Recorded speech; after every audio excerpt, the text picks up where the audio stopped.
미국에서 10% 보편 관세가 시행됐지만 국내 가정용 뷰티 디바이스 1위 기업 APR의 현지 시장 인기는 사그라들지 않고 있습니다.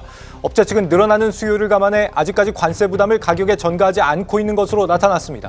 올해 유럽과 중동으로의 B2B 확장이 본격화하면서 관세 충격이 점차 완화할 것이란 기대가 나오고 있습니다. 산업부 성나균 기자와 알아보겠습니다. 성 기자, 이 APR 제품의 미국 시장 인기가 최근까지도 계속되고 있다는 거죠? 네, 맞습니다. 우선 APR이 뭐 하는 기업인지부터 짚고 넘어갈 것 같은데요. 네. 이 APR은 기초 화장품과 가정용 미용 기기를 만드는 기업입니다. 화장품 브랜드 메디큐브와 미용 기기 AGR로 잘 알려져 있는데 각각 제로 모공 패드와 부스터 프로라는 것이 대표 제품으로 꼽힙니다. 가장 큰 특징은 해외 매출 비중이 높은 기업이라는 겁니다. 지난해 말 기준 64%고요. 올해는 70%에 달할 것으로 전망됩니다. 특히 K-뷰티의 새로운 성지로 꼽히는 미국에서 인기가 높습니다. 네. 지난해 4분기 전체 매출 중 미국 비중이 약 30%를 차지했는데요. 이는 1년 전 같은 기간에 비해 131%나 증가한 수준입니다. 미국에서 얼마나 잘 나가고 있는지 직접 확인을 한번 해봤는데요. 네. 어제 기준 아마존에서 메디큐브 제로 모공 패드는 토너 화장품 부문 1위고요. AGR의 부스터 프로는 주름 항노화 디바이스 부문에서 6위에 자리하고 있습니다. 콜라겐 마스크와 크림, 비타민 크림 등도 스킨케어 부문 30위권 내에 이름을 올리며 두각을 나타내고 있습니다. 북미를 노리는 브랜드 간 경쟁이 치열해진 상황에서 오히려 입지를 더욱 다지고 있는 모습입니다. 그렇군요. 이 덕분에 지금 1분기 사상 최대 매출도 좀 유력해지는 것 같고요. 근데 뷰티 제품은 이 $800 이하의 그 소액 제품 면세제도 혜택을 받아서 이 관세 피해가 없다 이런 얘기들도 있었는데 APR은 여기에 해당이 안 된다고요? 네, APR은 역직구나 개인 직배송이 아닌 아마존 같은 현지 유통업체를 통해서 상품을 판매하고 있습니다. 네. 때문에 지금 소액 면세 혜택을 누리고 있다고 보기는 어려운 거죠. 오히려 현재 10%의 관세가 부과되는 중입니다. 업계 평균 원가율이 한 20에서 30% 수준임을 감안하면 부스터 프로 한 대당 평균 $6의 비용이 추가로 발생한다는 분석도 있습니다. 다만 APR은 아직까지 제품가를 따로 인상하지는 않았고요. 대응 방안에 대해서 다각적으로 검토하는 중입니다.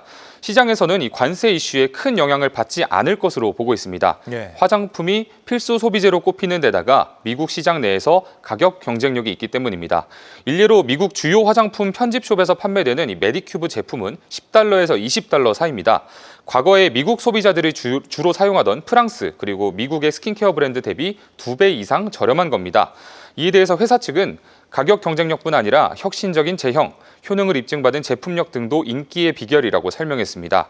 화장품 업계 관계자는 관세 10%가 아니라 25%가 붙는다고 해도 괜찮을 것이라고 밝히기도 했습니다. 특히 C뷰티도 메이드 인 차이나에 대한 거부감이 커서 위협이 되지 못한다고 짚었습니다. 증권가에서도 APR이 올해 역대급 실적을 경신할 것으로 내다보고 있습니다. APR은 올해 매출 목표로 1조 원을, 영업이익은 1,800억 원을 제시한 바 있는데요. 이를 달성하는 것은 물론 상회할 가능성이 높다는 의견이 많습니다. 다수의 증권사들이 최근 APR의 목표 주가를 줄줄이 높여 잡는 이유입니다. 한 증권업계 관계자는 현재까지 APR 제품의 판매량이 둔화할 조짐은 없다고 평가했습니다. 네, 한창 성장하는 중이니까 당장의 수익보다는 시장 점유율을 높이는 게 더 중요한 걸 수도 있겠습니다.